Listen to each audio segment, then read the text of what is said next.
आज सरदार वल्लभ भाई पटेल 150तम जन्म जयंती अवसर में राष्ट्रीय एकता दिवस सारा देश में पालन होउछि। एही दिवस को स्मरणीय तथा अधिक आकर्षणीय करने ओडिशा पुलिस तरफ आयोजन करा जायथिला। राज्यर 34 पुलिस जिला अधीन रे थिबा समस्त थाना रे राष्ट्रीय एकता दिवस पालन करा जाउछि। एही अवसर में भद्रक जिला तिहिडी थाना भारप्राप्त थाना अधिकारी सत्यव्रत ग्रहाचार्य नेतृत्व में तिहिडी थाना राष्ट्रीय एकता दिवस पालन होउछि। एकता पाई दौड़ शीर्षक एक विशाल कार्यक्रम आयोजन करा जायथिला। ए कार्यक्रम में तिहिडी तहसीलदार जयद्रथ आचार्य द्वारा समस्त को शपथ पाठ करा जायथिला। तिहिडी ब्लॉक गोष्ठी उन्नयन अधिकारी निरंजन बारिक, ब्लॉक अध्यक्षा अवंती दास, तिहिडी कॉलेज अध्यक्ष रमेश चंद्र प्रताप, सांसद प्रतिनिधि सीताकांत नायक एवं थानार समस्त कर्मचारी, राजनेता जीवन ज्योति पलाई, सूर्यकांत भोई, उषाकांत नायक, संजीव बेहरा समेत समाजर विभिन्न वर्गर लोक मानकु एही दौड़ कार्यक्रम में अंशग्रहण करने आमंत्रण करा जायथिला। दौड़ आरंभ हेबा पूर्व समस्त प्रतियोगी राष्ट्रीय एकता दिवसर शपथ ग्रहण करथिले।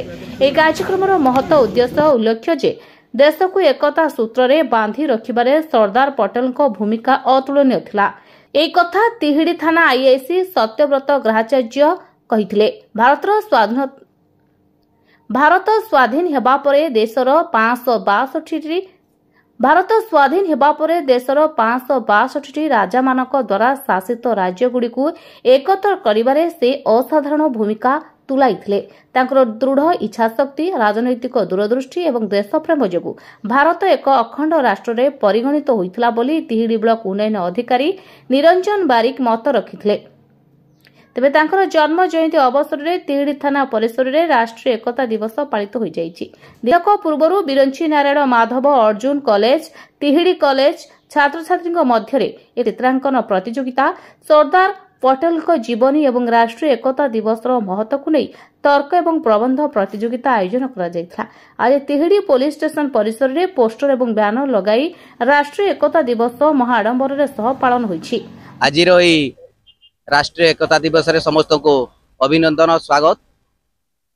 लौह मानव सरदार वल्लभ भाई पटेल स्मृति चारण उद्देश्य रे आज ओडिशा नुह भारत वर्ष रे पालन करा जाउची।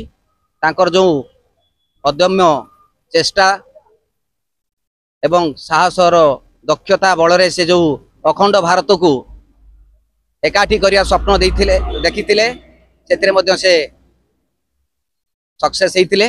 तेणु तांकर स्मृति चारण पाई एवं तांकर प्रचेष्टा को बजाय रखिया पाई जाति धर्म वर्ण दल निर्विशेष रे आमे एकाठी एवं देशर उन्नति पाई केमिति एकाठी होई विकसित भारतर जो स्वप्न थिला तांकर साकार करिया पाई आमे तांकर स्मृति चारण पाई आमे आज एकाठी हेइतिलु एवं सेति पाई छोट गण दौड़र व्यवस्था करा जायतिला।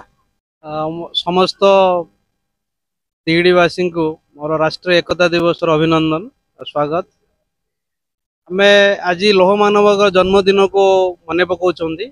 भारत स्वाधीन हैला परे जो टुकड़ा टुकड़ा है भाग होकर रही अद्यम साहस और प्रचेषा बल बिना अस्त्र रे भारत को एकाठी कर आज से समय पहुंची जो समय रे आमे पुणी थरे मन पकईबा। आमर जो युव पीढ़ी अच्छा से गोटे उत्साहना बा उद्दीपना जागृत करवा जे भारत एकाठी हेले कौन करिपारिबो। आज आम विश्वर चतुर्थ बृहत अर्थनीति भाव में उभा होती आग को आम सबुठारु बृहत्तम अर्थनीति होगापी जाऊँगी। आमर जो ग्रोथ रेट अच्छी पृथ्वीर सबुठारु अधिक अच्छी। आम गोटे डेभलप नेशन होगापी विकसित भारत होगापी जो स्वप्न देखी युवपीढ़ी माने निश्चित भाव में साकार करेंगे। आउ ताहा एई एकता दिवस ही वार्ता जीव जे आम एकता रहिले ही पृथ्वीर सबु शक्ति को पराजित करि पारे। सर्वप्रथमे आपण मानको समस्त को राष्ट्रीय एकता दिवस शुभेच्छा कामना करुछि।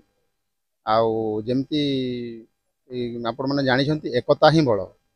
तो आमर लौह मानव सरदार वल्लभ भाई पटेल सी तांकर जो अदम्य चेष्टा बल रे आमर परवर्ती स्वाधीनता परवर्ती समय से समस्त आमर भारत वर्ष को एकजुट करथिले जोड़ा कि सब अलग अलग टुकड़ा टुकड़ा होता। तो से मूल मंत्र गोटे दी कि आम भारतीय जमी समस्ते एकता होगा एक होगा एकता बजाय रखा ताहले आम देशर अग्रगति हेब उन्नति हेब। भद्रक जिल्लाରୁ सुब्रजित पालଙ୍କ रिपोर्ट ओडिशा 24 खबर।